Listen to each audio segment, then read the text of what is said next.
right, so today we are actually at, as you can see, Frank Butler Park West, which means we are on the intracoastal side, not the beach side. And we are here today to talk some hurricane talk, specifically about beaches today with Chief Hardwick from the St. Augustine Beach Police.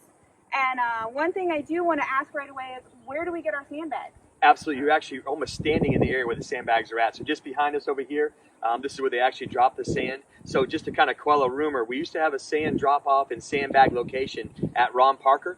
We actually stopped that. Again, it's a much bigger area here. That's kind of in a neighborhood. And we had a funny incident happen on Hurricane Matthew. They dug a crater. They took so much dirt, they actually dug a crater. Again, people just panicking. So we had plenty of dirt during Irma and Dorian here. So this is the place you get your sandbags filled. Do we need to bring our own shovels, our own bags? No, actually the county is really good about this. And Greg Caldwell actually sets this up over here. And they actually will have the sandbags there. They'll bring in fresh loads of dirt, and they'll have shovels too as well. But if you want to expedite it, of course, bring your own shovels, sure. And what's the best way we can find out when that window is when a hurricane's coming, that we can come and get those sandbags? Absolutely. So we post it on the Emergency Operations Center. Linda Stoughton and her staff out there post out there, the St. Johns County websites, and every law enforcement website in St. Johns County Fire and Rescue, and St. Augustine Fire Department. We all feed that same machine and share with everybody. Okay. So if you all don't know where it is, we are on the intracoastal side. Don't go to the beach side. Don't dig up on the dunes. We definitely don't want people. We don't need that. In the dunes. Yeah, I'm glad you said that too, by the way. So over the last 3 hurricanes we've had here, Matthew, Irma, and Dorian, we've actually had dirt dumped on the entranceways, exit ways to the beaches. A Street, Ocean Trace Road. Those are there for a purpose. They're serving a purpose, and they've worked all 3 times, knock on wood. So what that does is actually stop that storm surge from coming into our streets. So we ask you not to take that sand or dirt. Come on down here to the Butler Park West and grab as much as you need. Okay, awesome. So any other things that we should know about, maybe at least at this point in the island or at this part of the island or anything hurricane specific? I remember, I think it was Irma. There was like a tornado that came through. There was, absolutely. We were actually tracking a tornado right off of F Street in the ocean, and it actually came right to F Street, and actually as soon as it hit land, it actually died out. So just so everybody knows, the entire islands in St. Johns County, both up towards Ponte Vedra and down here in St. Augustine Beach area here, is all in floodplain A, which means it's an evacuation. So we have 11 schools in St. Johns County, or what they call general hurricane shelters. And then all those schools pretty much are kind of, just for simplicity reasons, US 1 and kind of everything west of that. So, and then we have 2 special needs shelters, one in the north and one in the south. And then we have 2 animal pet-friendly shelters, one in the north, one in the south. So again, we let you know when those are actually open. And the evacuation route for down here is, since we're this far down on the island, it actually all pushes everybody towards 206 and on the mainland side. So this is all a red area here. So we're in evacuation A. Now, when you let people back on the island, especially like in lower lying areas like this, do you guys clear everything first, or how does that work? Absolutely. So both, again, this is just, we've had a lot of experience over the years, the last 4 years, with, again, Matthew, Irma, and Dorian.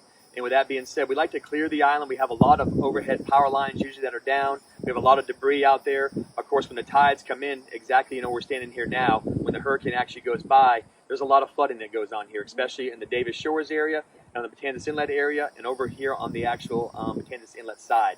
So I'm sorry, on the intercoastal side. So a lot of flooding. So we want to make sure everything's safe for everybody to come back.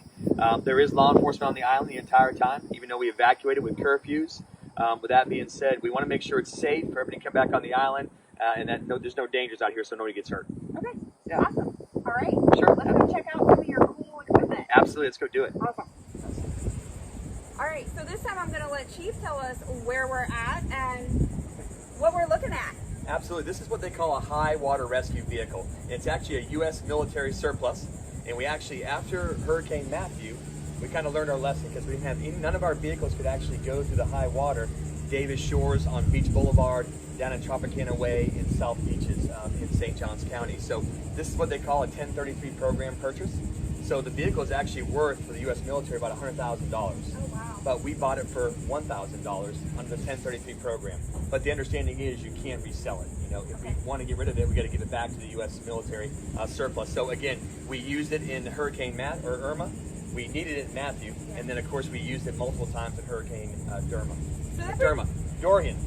That brings up a good question. So We are in an evacuation zone. I know this year there probably are going to be people who choose to not evacuate as much because of the COVID. They may be a little bit leery. Tell us what happens if they choose to stay on the island. Sure, this is something that's very important, and I hope everybody listens to it, and I hope they learn their lesson under, again, Matthew, Irma, and Dorian. And this is one of those things, I understand it too. It's hard to leave your house and your property, but we are here on the island.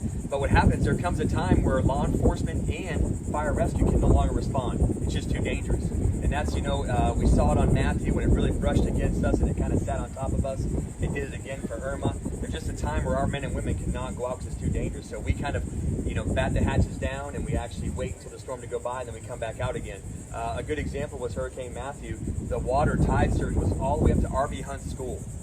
So we could not get anywhere, beyond RV Hunt School to the Bridge of Lions. So again, we ask you to heed our warning, batten down the hatches and stay in that house. Let us know where you're at.